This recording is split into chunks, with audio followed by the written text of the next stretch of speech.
C'est l'heure du sonneur. C'est une décision de la CEDH qui n'a fait que raviver un passé dont la France n'est de toute façon pas très fière, hein. C'est évidemment la question et le traitement des harkis par notre pays. Alors récemment, le 4 avril dernier, la Cour européenne des droits de l'homme a donc pris la décision, a considéré que le traitement par la France des harkis n'était pas un traitement digne dans les camps d'accueil pour harkis. Alors pour ceux qui n'ont pas suivi tout ça, il faut savoir que les harkis, à partir de 1962, indépendance de l'Algérie, étaient assignés dans des camps jusqu'aux années 70. Et donc les requérants, familles de harkis et harkis eux-mêmes, ont dénoncé notamment l'ouverture de leur courrier par l'administration de leur camp de harkis, où ils étaient enfermés. Enfermement, donc, ça faisait partie de leur dénonciation. Réaffectation des prestations sociales qui étaient dues à leur famille aux dépenses de la structure et scolarisation dans une école spéciale hors du système éducatif du droit commun. Voilà, on découvre même finalement pour certains l'existence de ces camps. La CEDH a donc estimé que ces conditions de vie n'étaient pas compatibles avec le respect de la dignité humaine. Voilà évidemment de quoi ouvrir la boîte de Pandore cette maltraitance que nous avons eue vis-à-vis des harkis. La France donc condamnée. Et pourtant, début 2022, Emmanuel Macron, comme d'autres présidents avant cela d'ailleurs, ont fait des promesses vis-à-vis des harkis. Et Emmanuel Macron a créé une commission nationale d'indemnisation des enfants de harkis. Mais où en sommes-nous vraiment? On va poser toutes ces questions à Kader Amiche. Bonjour Kader Amiche. Bonjour. Et merci beaucoup d'être avec nous ce matin. Vous êtes C'est moi qui vous remercie. Descendant de harkis, je le rappelle, et blogueur indépendant notamment, entre autres professions. Alors, Kader Amiche, d'abord, peut-être racontez-nous vous-même, votre famille, descendant de harkis. Vous avez été, votre famille a été mise dans ces camps? Oh combien, oh combien. La majorité de mes cousins y est allé plutôt, puisque sur la vingtaine d'hommes que nous avions, je crois qu'il n'y en a que 4 qui sont rentrés par eux-mêmes, dont mon père. Nous, on l'a suivi 4 mois après. Et tous mes autres cousins sont passés par les camps. Rentrés par eux-mêmes, ça veut dire d'une façon assez... On s'est débrouillé comme on a pu. Oui. Parce que, en fait, c'était le 11 février... non, le 15 octobre. Le 15 octobre 62, les villages alentours qui étaient proches du FLN se sont coalisés pour venir nous brûler, nous tuer, nous assassiner, etc. Ça, je l'ai vécu puisque j'avais 7 ans, j'étais haut comme ça, et le couteau, je l'ai eu à 20 cm de ma gorge. C'est vrai? Ah oui, complètement. Et comment vous aviez échappé? Tout simplement parce qu'ils n'étaient pas venus pour tuer des femmes et des enfants. Ah oui, pourtant ça arrive. Ils ont tapé un peu quelques vieillards qui étaient restés, mais les hommes étaient partis. D'ailleurs, mon père est parti le dernier parce qu'il ne voulait pas partir. Et ma mère lui a dit... ça reste, bien sûr. Ils ont pareil, le truc. Ils ont été prévenus. D'ailleurs, en fait, au sein même, le FLN, je ne pense pas qu'en ce qui nous concerne, le FLN ait voulu faire quelque chose contre nous. Parce qu'ils auraient pu le faire avant. D'après ce que disaient mes parents... Il y a eu quand même eu des tueries également. Il y a eu des tueries. Avant ça, il y avait eu des tueries. Les tueries, c'est surtout au printemps de 62. Mais là, c'était terrible. Il faudrait que vous invitiez des gens qui ont vécu ça, mais des horreurs, des horreurs absolues. Nous, on n'a pas connu l'horreur. On a connu la peur. Votre famille, vous voulez dire? Voilà, on n'a pas connu l'horreur, on a connu la peur. L'horreur, on n'a pas connu l'horreur. Vous ne l'avez pas vécu dans votre sang, on va dire. Jusqu'à ce que nos hommes soient entrés en prison. Parce que là, ils ont souffert. Parce que De Gaulle avait pris des accords avec le FLN. Le FLN avait exigé d'être seul à pouvoir s'occuper de ses prisonniers. Alors, le FLN avait pris 24 000 hommes qu'il avait mis en prison. Mais pendant 3 ans, et ils ont été torturés, ils ont été affamés. On leur a fait manger des... Et c'était particulièrement des harkis? C'était des harkis. C'était des harkis. Les harkis qui avaient, soi-disant, trempé dans des trucs du genre torture, dans les commandos un peu spéciaux. Ceux-là étaient assassinés, ils ont été poursuivis même dans Paris, avec l'aide des gaullistes, des milices gaullistes, ensemble. FLN plus les gaullistes. En France? Pour chasser, oui, bien sûr. La arcade de Paris a été attaquée en plein jour sur l'île de la Cité. Le gouvernement avait organisé le blackout de la Cité autour de la préfecture de police, en fait, pour que les assaillants puissent agir tranquillement. Et c'était des Félagas, enfin du FLN, nous du Félaga en Kabylie. Félaga, ça veut dire bandit, c'est tout, c'est pas spécialement péjoratif, mais on disait comme ça. Et eux avec ce qu'on appelait les barbouzes. Oui, oui. Gaullistes à l'époque. Tiens, bah, justement, on va parler Ensemble, du hein. sujet des barbeaux. Mais bon, leurs collègues l'ont su, ils en ont eu vent. Au bout de quelques heures de tiraillade, je ne sais pas comment on peut dire, ils ont été libérés par leurs collègues. D'ailleurs, vous devriez les interviewer parce qu'il y en a beaucoup qui sont encore vivants et ils sont formidables. Bah, c'est une excellente idée. On va faire ça. On va Extraordinaire. organiser ça Bon, avec ils ont vous. 80 ans Oui. de moyenne. Donc, nous, si vous voulez, le vrai drame a commencé chez nous. Bon, d'abord, on est une des premières familles à avoir monté une harka. Parce que c'est une famille de caïds Bachaga. Donc, mon oncle était Bachaga. Donc, les Amish étaient de toute façon ciblés. Parce que c'était le but. Ils ciblaient les cadres, en quelque sorte. Et donc, ils ont commencé par monter une espèce de garde du corps de 6-7 hommes, uniquement les enfants de la famille. Puis après, quand ça a commencé à chauffer vraiment en août 55, parce que la vraie guerre a commencé en août 55, là, à ce moment-là, des villages alentours, le reste du village a envoyé des hommes, et puis tout le douar, si vous voulez, a envoyé des hommes, et la harka est devenue assez importante. Et on a Est-ce que vous appelez la harka? Vous pouvez nous expliquer parce que je ne suis pas sûre que tout le monde comprenne. Alors la harka, si vous voulez, c'est bon, ça veut dire groupe de chasse. En gros, ce sont les hommes dans les opérations. Je me souviens de ça, moi. Je me souviens de mon père à 3 h du matin qui se levait, qui mettait ses potes au gaz. Et vous aviez quel âge à ce moment-là? Au début de la guerre, j'avais 1 an. Mais à la fin, j'avais 7 ans, 7 ans et demi. Donc j'ai connu les dernières années de guerre, je m'en souviens très bien. Les hélicoptères, les blessés, quand il y avait des embuscades. Moi, je me souviens d'une embuscade qui avait lieu à quelques kilomètres de chez nous, mais en montagne, ça résonne. Et donc, vous entendez tout. Oui. Et on était sur un plateau, on suivait tout ça. Et quand on a vu arriver les hommes dans un camion, la tête bandée, j'ai vu des choses comme ça. Et je me souviens avoir eu beaucoup peur quand même, très très peur. Bien sûr. On a eu beaucoup de peur, surtout que chez nous, la nuit, il n'y a pas d'électricité. Oui, c'est très noir. Ouais. Non, c'est très très noir. Donc ça, je m'en souviens. Mais encore une fois, pour le vrai drame chez nous, ça a été après 62, quand nos hommes ont été pris et mis en prison. Là, Sans soutien de la France, finalement. Sans soutien, Alors que, puisque oui. De Gaulle avait accepté de ne pas s'en occuper. Et pendant 3 ans, la France n'a pas bougé. C'est la Croix-Rouge internationale qui est la première à commencer à s'intéresser aux harkis. Ouais. À ce moment-là, les tortures ont fini. Comment vous l'expliquez là? C'est pas notre sujet. Enfin, genre, là, Oui. on ouvre une porte pour des heures et des heures de Bien discussion. sûr, bien et sûr. on le fera. Ouais. Mais comment vous expliquez, vous pensez que c'était pour acheter la paix sociale, entre guillemets, cette promesse du général de Gaulle? Les accords d'Évian. Oui. Dans les accords d'Évian, vous avez ce qui est publié et ce qui est secret. Ce qui est secret, par exemple, moi j'ai un document à la maison qui le démontre, c'est que le pétrole reste français. Le pétrole, les bénéfices du pétrole étaient partagés. La France avait 66%, Il fallait l'Algérie bien des concessions. avait Vous 33%. étiez une monnaie d'échange, en fait. Si vous voulez, moi, en tant que Français et patriote, je comprends la démarche de De Gaulle. Le Sahara, c'est pas aux Algériens, ça n'a jamais été aux Algériens. Même dans l'histoire, même à l'époque romaine, le Sahara, c'était le pays des bêtes sauvages, ils appelaient ça. Donc, et c'est en 1902-1903 que la France a fait des opérations au Sahara parce qu'il y avait des razzias et donc qui attaquaient les caravanes, etc. Donc, pour y mettre fin, a conquis le Sahara. Et donc, la France voulait tout accepter, sauf donner le Sahara, d'autant plus qu'on venait d'y trouver du pétrole donc et du vous faisiez gaz. partie d'une monnaie d'échange, d'une certaine façon.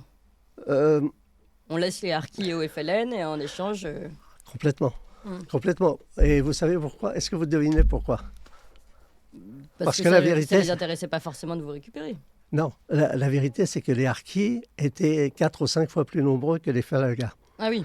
Et si De Gaulle, si la France avait dit on s'en va, comme disait mon père. Mon père disait on a pris les armes pour que la France reste.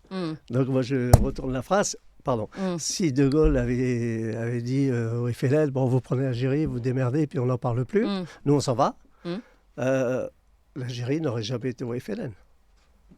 Il y avait 210 000 hommes armés. Le FLN, ils étaient 60 000. Et ils étaient déconsidérés au sein même de l'Algérie. Parce qu'il faut lire les livres de Mouloud Faraoun. le journal de Mouloud Farhoun qui raconte à quel point 60, 61, 62, les Algériens étaient tous pour la France. Et donc, Oui. il a traité avec le FLN. Le FLN, pour pouvoir tenir, ne pouvait qu'installer une dictature militaire, bien sûr. Sinon, il ne pouvait pas, vu que la population n'était pas pour lui. Et en échange, il a accepté, De Gaulle a accepté, il a donné l'ordre que les soldats français restent, comme on dit, la phrase célèbre, l'arme au pied, pendant les massacres. Ce qui fait qu'il y a des gens qui ont été massacrés à 100 mètres d'une caserne française, au pied d'une caserne française. Oui, oui. Voilà. Et donc, c'est... Alors, on va Hop. avancer un peu dans le temps, mais Allez-y. je vous promets qu'on fera une émission, c'est absolument passionnant, Avec et plaisir. d'avoir un témoignage vivant en plus. Donc, on organisera tout ça. Avançons dans le temps. Donc, vous arrivez en France, et normalement, une fois en France, vous... En métropole. Oui, pardon, en métropole. On parle comme ça chez nous. Non, mais vous avez raison, vous avez raison. Vous étiez censé justement avoir enfin un peu de sécurité. C'est-à-dire que vous quittez la peur, comme vous le disiez, pour arriver dans la métropole qui est censée vous garantir cette sécurité. Et là, finalement, on revient à cette histoire de camp, parce que franchement, je ne crois pas que beaucoup de Français Soient au courant. soient au courant. Ouais. Dans le sud, ils le savent parce qu'il y en a tellement. Tout le monde a vu des harkis dans le sud. D'accord. Donc là, vous êtes... c'est-à-dire que finalement, même là, vous n'êtes pas épargné, même sur le sol de la métropole. Alors, vous me posez une question, je vous en pose une autre. Vous parlez de qui ? De ma famille ou des harkis en général ? Parce que nous, on n'a pas suivi le même parcours. Oui, alors on va parler des deux. Mais dans ma famille, il y a les deux. Il y a ceux, comme je vous disais tout à l'heure, qui ont pu venir. C'est pour ça, on revient au début. Qui se sont débrouillés tout seuls pour venir. Alors nous, on n'a pas été reçus du tout. Hein. Je me souviens du jour où on est arrivé à Dreux. Si je vous raconte ça, vous faites un mélo avec ça. C'est extraordinaire ce qui s'est passé. Ils nous ont mis dans une cave. Dans une cave de 20 mètres carrés, après qu'on ait erré toute la journée, le 11 février 62. Alors que je rappelle, vous étiez battu pour la France. Quand même. Mais complètement. Mais enfin, quelques mois avant, ils étaient venus au village avec des avions et des chars pour désarmer les harkis de la famille Amish, qui est avec la France depuis 1837. Oui. Donc c'est pour vous dire qu'ils n'avaient strictement aucun... Comment vous faites pour être encore patriote, vous ? Parce que c'est pas toute la France qui a fait ça. C'est comme aujourd'hui. Ce qui se passe aujourd'hui, Macron, c'est pas la France. Bon, alors parlons justement, parce que là, aujourd'hui, on a la vraie France n'aurait pas fait ça. C'était une certaine France qui était déjà... une certaine idée de la France. Vous faites bien de le dire. Qui était déjà, à mon avis, sur la pente affairiste, etc. Vous voyez ? Parce que cette histoire de... Vous savez que pendant toute la guerre, et mon père me l'a confirmé, le gazoduc de Hassim Mas'oud à Bougie, qui passait tout près de chez nous, il n'a jamais été cassé, jamais été attaqué par le FLN. 600 km de gazoduc intègre. Les affaires continuaient de rouler. Parce qu'il y avait un accord entre le gouvernement français et le FLN, on n'y touche pas, et la France donnait 1 milliard de centimes chaque année au FLN, qui trouait la peau des soldats français. C'est dingue. Pour préserver le gaz. Et ça a été dit par le président d'Elf. Il a dit 2 fois, c'est passé inaperçu. Alors, on va refaire une émission là-dessus, parce que là, on fait trop de parenthèses historiques. C'est vrai. Et je voudrais quand même qu'on revienne à notre actualité, parce qu'il s'agit là, dans notre petite rubrique, je suis un peu terre à terre, de réagir quand même à l'actualité. Mais promis, on se refait cette émission ensemble. Avec plaisir. Alors, d'abord, les camps, vous me disiez, ces camps, vos cousins vous ont un peu raconté. Racontez-nous ce qui se passait dans ces camps. Et ensuite, réagissez, si vous le voulez bien, aux promesses d'Emmanuel Macron, mais c'est pas le premier, franchement, là-dessus. Non, c'est à chaque président, chaque candidature d'ailleurs, il y a un petit mot pour les harkis. Un qui a fait quelque chose, c'est Chirac. Il a fait ça bien, pas super bien, mais il a fait ça. Alors vous allez nous redire tout ça. Voilà. Et puis la décision de la CEDH. Allez-y. Sur les camps, pareil au niveau des camps, il y a eu plusieurs types de camps. Par exemple, le camp de Bias, d'où Tamazout, le jeune qui a fait... Enfin, le jeune, moi je l'ai connu jeune. Aujourd'hui, il a peut-être 60 ans. Je n'ai pas revu depuis très longtemps, qui a obtenu satisfaction en partie de la CEDH. Franchement, elle lui a donné 19 000 euros. C'est quand même pas terrible. Il faut dire ce qu'il est. Et pour toute sa famille, parce qu'il n'y en a qu'un qui a été indemnisé, les autres ont été laissés à l'écart. Bref. Non, mais c'est ça, lui, il est passé par le camp de Bias. Le camp de Bias, c'était le pire des camps, parce que c'est là où ils mettaient, soi-disant, les irrécupérables les fous, les cinglés, les malades. Ah oui. Or, dans les autres camps, on les fabriquait, les fous. Parce que tout à l'heure, vous avez parlé de ce qui se passait à l'intérieur du camp. On piquait l'argent des L'argent, les allocations familiales, subventions, enfin ouais. les trucs et les machins. On ouvrait les colis, mais ce que vous n'avez pas dit, c'est qu'il y avait une prison à l'intérieur du camp. Et il y avait une prison, et c'était le directeur de camp qui décidait qui il allait mettre en prison sans justice, hein, sans jugement. Les harkis n'étaient pas jugés. Hmm. C'était une réserve d'Indiens où le chef de camp faisait sa loi. Et donc, dès qu'un homme était suffisamment solide pour se rebiffer, il se faisait piquer, il le droguait, il le mettait en prison, il le mettait à l'infirmerie, puis après il le faisait partir dans un hôpital psychiatrique. Sa famille ne le revoyait plus jamais, D'accord. etc. etc. Oui. Et il s'est passé des choses horribles. Des Hmm. viols d'enfants, bien sûr.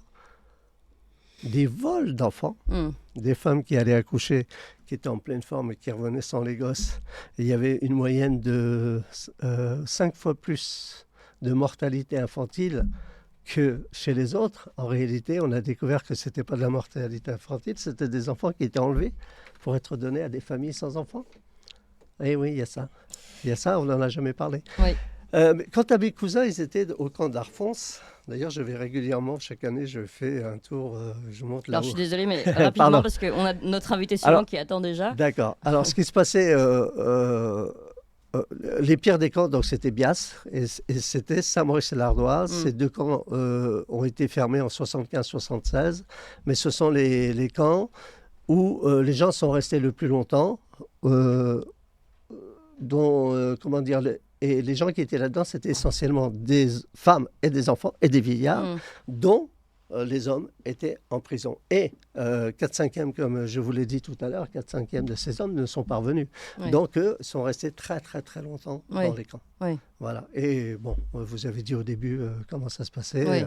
Voilà. D'accord, bon, on a vu à peu près le tableau.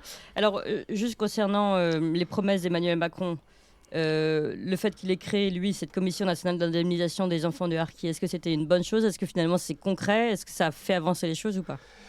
C'est une catastrophe dont on a l'habitude, comme je vous le disais tout à l'heure. C'est un marronnier, c'est la boîte de Pandore. Il y a 90 000 ayants droit. En 2 ans, il y en a 8 000 qui ont été indemnisés. 7 100 et quelques.